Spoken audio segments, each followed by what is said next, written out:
Good morning po sa inyong lahat. So bigyan ko yan kayo ng maikling update dito sa ating latest batch nung ating mga inaalagaan manok. Okay, so ito po yung experiment na ginawa natin. Makuha lang, ma-curious lang kasi ako kung ano yung magiging itsura kapag yung Rhode Island White ipinartner natin sa BPR naman. So alam natin from our previous hatches na pag pinartner mo yung Rhode Island Red, pinartner mo sa BPR, ang anak niya ay dominant black, yung 109. So ito naman, yung Rhode Island White na lalaki, pinartner namin sa pair namin na BPR. Ito po yung kanyang mga anak. So puti po yung naging offspring, and then merong batik-batik na itim. So ayan, papalakin ko po yan, and then titingnan po natin yung kanila magiging performance. Okay, so ito po mga kitty na to, 7 days na po sila from hatching. Ito na po yung kanilang itsura. Meron na po silang 2 vaccine, yung Gamboro saka yung NBD. NBD ba yun? B1B1. So yun, and then schedule kami ng another vaccine siguro in the next 2 days pa uli. So ganito lang naman po yung setup namin. Very simple. Hindi po siya complicated kasi naman parang lang naman to, backyard operation. So yung pong itsura ng Rhode Island White saka ng BPR na parent stocks ay ganyan po siya. Okay, and then yung Rhode Island White naman na babae, pinatner po namin sa Rhode Island Red na lalaki naming parent stocks. Yan po yung naging appearance niya. So mga brown. Then from time to time may lumabas na mga 4 na puti. So hindi ko po alam kung ano magiging itsura niyan, pero so far yan po yung appearance ng yung white na babae na Rhode Island White ay ipapartner sa Rhode Island Red naman na lalaki. And then ang napansin ko dito, yung mga ulo niya, ayan, parang may dark brown. Ayun, may parang ganun, may guhit na brown. So lumabas yun yan sa sa string na to, or sa batch na to, may ganun siyang lumabas. Pero overall, pag sinilip natin yung itsura niya, okay naman. So ayun, so yun po yung ating ito po yung batch na kung saan ay pinagpalit ko po sila ng mga magulang. Okay, so yun guys, ito po most probably yun po yan Rhode Island Red yung father niya, yung lalaki, then yung babae naman ay Rhode Island White. Yan po yung itsura. Naman yung BPR naman, pinartner ko sa Rhode Island White. Ito naman po yung itsura niya, parang mayroon siyang may mga batik ng itim. So okay na okay lang yan, wala akong problema dyan. Okay, hindi ako nagwo-worry dahil alam ko naman yung mga parents nila ay nasa magandang genetic bloodline. So titingnan natin kung ano yung magiging performance ng mga ito paglaki. Now move on tayo dun sa sa dati natin. So yung original stock, original natin, ayan, ito yung itsura niya. Yan siya. So ito yung parents nila ay both na Rhode Island Red. So babae at lalaki, ganyan yung itsura niya. And then pag yun namang Rhode Island Red ay pinartner mo sa BPR, yan po yung itsura niya, yung itim. Okay?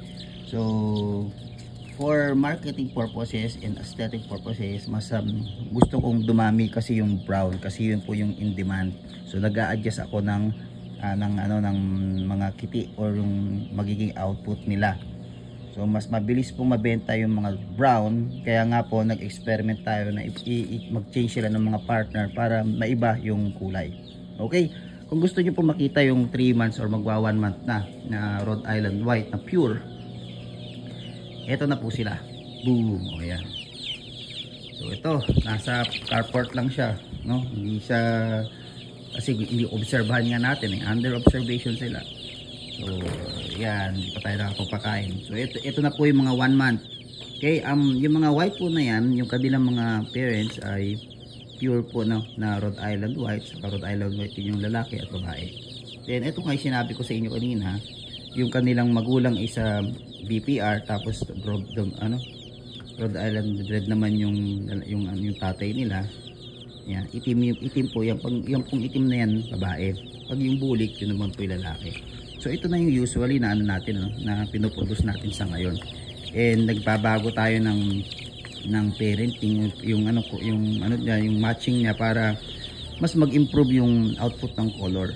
Kasi po sa aking observation, nakabase po tayo sa market response, mas mabilis pong nabebenta yung brown. Kaya in this case, kailangan kong paramihin yung ating brown production.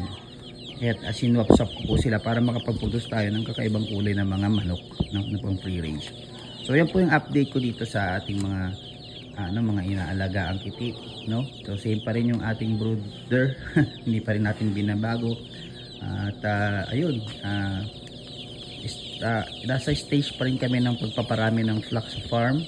Okay, pero kung kayo po ay interested na bilhin po yung ating mga kitty day old o kaya yung ating mga 1 week, 2 weeks, 3 weeks, PM lang po kung may available, and then we can arrange po yan. Pero as I've said, priority po namin muna is yung pag-ipon ng stock natin para mas tuloy-tuloy po yung production ng ating mga meat sa production ng ating mga egg. So target namin by first quarter ng 2026 ay makakapagbahagi na ako, makakapag-start na ako sa marketing naman ng egg, brown egg non-cage, free range brown egg. Okay? So may nakasalang po ako dito na magpipisa po ito in the after mga 5 days. So andyan po siya, no? Mga bagong batch. So tingnan natin. Okay, buksan natin. Buksan ko lang So yan. Okay, so ayan sila. So mga bagong batch, konti lang.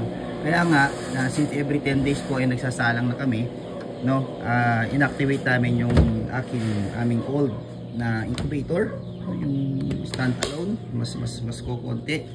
Yan, bilaw, mas magandang video kapag nakailaw ayan, diba? So 5 days from now magpipisa na po yan, ililipat na sa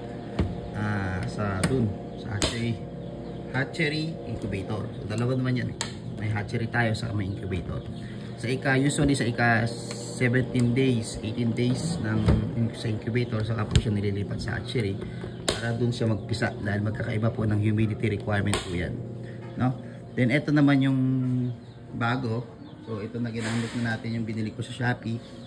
Yan, so pwede na yan, mas mura ang consumption dyan.